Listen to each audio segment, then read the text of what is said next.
Hello everybody, I'm Dave Hahn from CoachTheThrows.com, and in this lesson we're going to talk about an introduction to the discus.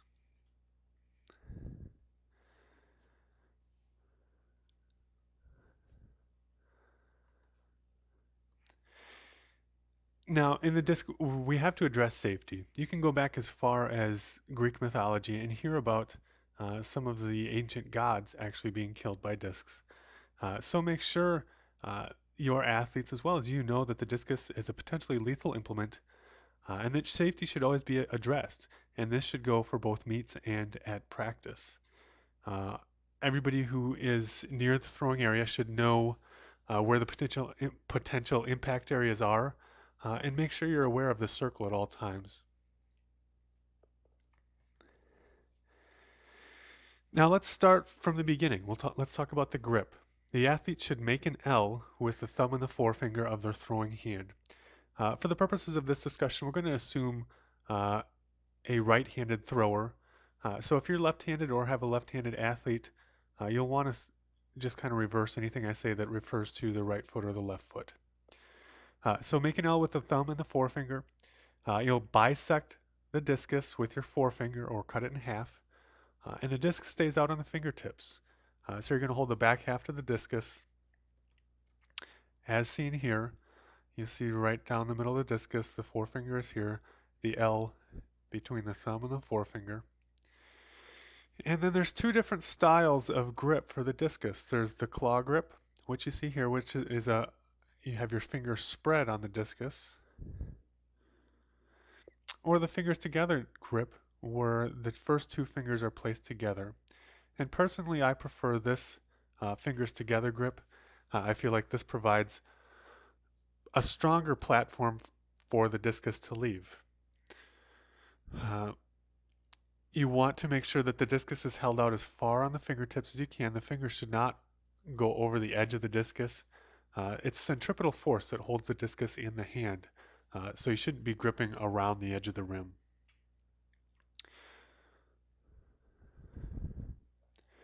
Next, let's talk about the power position.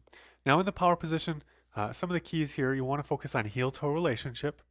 You want to have arms 180 degrees relative to one another. You want to have a rhythmic windup in which your shoulders square to the back of the circle uh, at 0 degrees. So here you see a power position from the back. You'll notice the arms are 180 degrees apart. Shoulders are facing the back of the circle. Eyes are back as well. The chin is in line with the sternum, and the weight is loaded up on the back foot. So from the side, we can see an axis from the left heel straight up through the head. Once again, the arms are 180 degrees apart. And there's weight on this back foot so that the front foot is able to be tapped. And from the front, we see once again this axis from the heel to the head. The arms are apart. The discus should be up and loaded up on that back foot. And the heel-toe relationship, you'll notice that the front toe is in line with the back heel. That's what we mean when we talk about heel-toe relationship.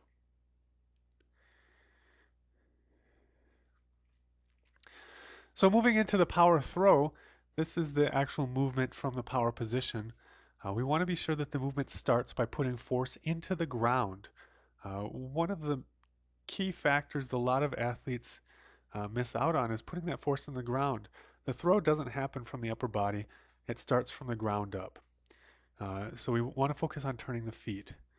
In order to do this, the athlete should stay on the outside of the right foot or the back foot. And this is referred to, one of the common cues that's used is turning on a dime. And we'll go through that in just a minute. But along with this, we want to unitize the left arm and the right foot, or keep the left arm in line with the right foot as we progress throughout the movement. So initiating the power throw here, it's going to start with, once again, the outside of the right foot.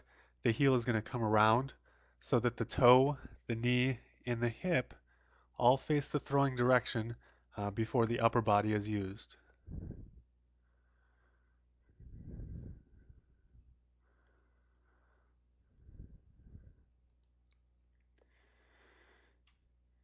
Here you see the foot turn, the knee is turned, the hip is moving into the direction of the throw, the discus is still back, the left arm stays long.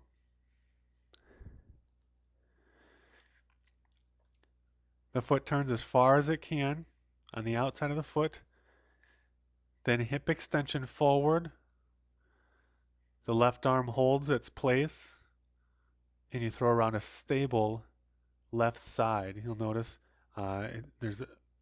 it's like a post running up through the left side. You get up and big and throw around that. Discus should be out wide and perpendicular to the body, so a 90-degree angle between the arm and the body here.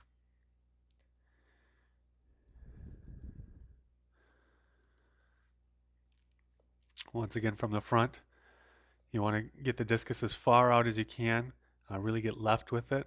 Get everything turned into the direction of the throw before you do any action actively with the arm.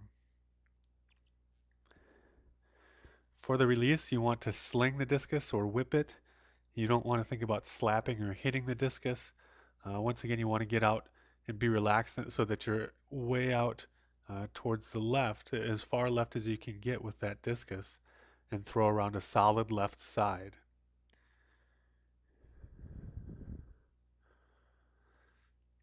Now we mentioned the turning on the dime cue, and this is to illustrate that, we'll actually glue or tape a dime on the outside of the shoe, and that's where the athlete should pivot. Uh, when you stand the outside of the foot like that, that allows you to pivot all the way around and get the foot, the toe, and the knee in the throwing direction. If you get on the inside of the foot, that leads to the shoulders taking over, and then you're just throwing with the upper body. So you want to make sure you stay on the outside of that foot or turn on a dime. Now let's go into the entry. To set the entry up in the discus, you want to set up with in an athletic stance with the toes flared out, and your knees should be over your toes. You want to make sure that you maintain those knee angles throughout the throw of the knees over the ankle, or knees over the toes. The windup should be easy and relaxed. Once again, we want to remember the rhythm of the throw should be slow to fast, and that starts right away from the windup. If you wind up too fast, you're going to get the discus ahead of yourself right away from the beginning, and that is basically unrecoverable from that point. So make sure that the windup is easy and relaxed. Begin pivot on the left foot, and on that pivot out of the back on the left foot, you want to focus on staying on the inside of the foot. That'll allow you to stay balanced and hit a much better entry into the throw. You want to keep the right foot down as long as possible. That allows for a stretch reflex to develop between the legs. So keep that right foot down and anchored. And once again, slow to fast rhythm. So here we go, knees over toes, about shoulder width apart here, slightly more than that. Knees over toes, toes flared out. Here is the easy windup. You'll notice the weight relationship here is about 60-40. As you wind up, the chin should remain even with the sternum, and the arms are still 180 degrees apart relative to one another.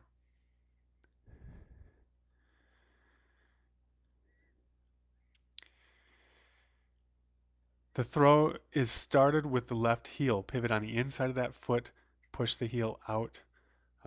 Once again, that knee angle is important. Once the toe and the knee get to 90 degrees, you really want to focus on pushing that knee down and creating a stretch reflex between these two knees. This foot should stay down as long as possible. Once you get to 90 and start driving that that knee down, this foot will come up, out, and around so that you're kicking wide. The leg should stay long and the toe should remain up or in a dorsiflexed position. Getting into the sweep, now we really want to get left at 90 degrees while maintaining a good posture. The right foot is low and out wide, and once again that toe stays up. We want linear forces around a stable axis to take us into the middle of the throw. And you should feel a push and a pull. So you're rotating on the inside of the left foot while you're pulling or sweeping the inside of the right leg, or think about pulling the heel or the inside of the foot, kind of like kicking a football off a tee, is the mental image for that sweeping motion of the right leg. So here you see this is tough to get in a still picture, but you see that foot out wide. This toe should be up. And since this leg is rotating around a stable left axis, that is what's going to take you to the middle of the circle here.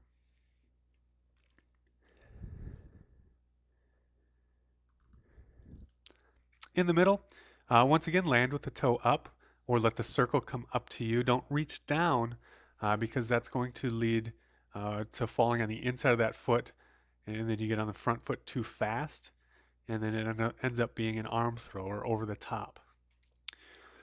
Once you land in single support in the middle of the circle, that's with your right foot in the middle, you want to focus on bringing the knees together, both knees together. Once again, you're on the outside of the right foot, and keep the system together, or your toes should basically remain in a parallel relationship to one another as they're moving through that position, and land in a strong power position. So here we see in the middle in a stable position. From here, she's going to bring her knees together tight while on the outside of the foot to land in that power position that we talked about. Next, the discus orbit. We want to maximize the radius, which means keep the discus out wide, as far out away from the body as you can. That means always having a 90-degree angle between your arm and your body, or a perpendicular. The low point should be at 0 degrees and the high point is 180 degrees. And if you look at a circle, 0 is straight behind the circle and 180 is where you're throwing to. And that makes sense. That's the angle you want for release. Now you'll hear us talk about the backward 7 in future lessons. And this is how it lays out. You can see this is the throwing sector here. This is the middle of the circle, a dashed line. So the athlete sets up with the feet on this back, or the top of the 7, and the path of the circle is going to be down this line. So you'll notice if we go back a couple slides here to our power position,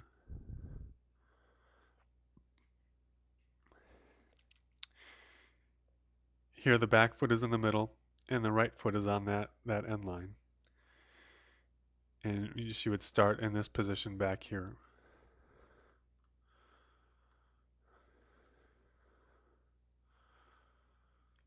Our entry, the sweep.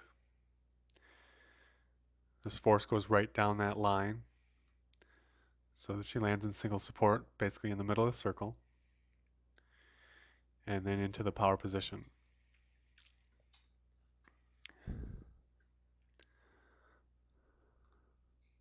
So some common errors that we see in the discus throw are rushing out of the back, throwing the left arm into the throw, and a high right foot in the sweep. And I'll put up some videos demonstrating these errors more explicitly in later lessons. But basically, each of these causes you to crash in the middle of the circle and doesn't allow an effective power position.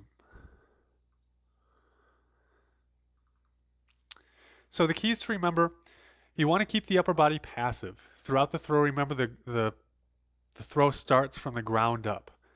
So we want a kinetic chain, use all the muscles in the lower body and in the core before we do anything with the upper body. So keep it passive, like you're winding up a rubber band. Just let the discus flow throughout the throw. Maintain balance, and this is both left to right, back to front. You need to be balanced throughout the circle.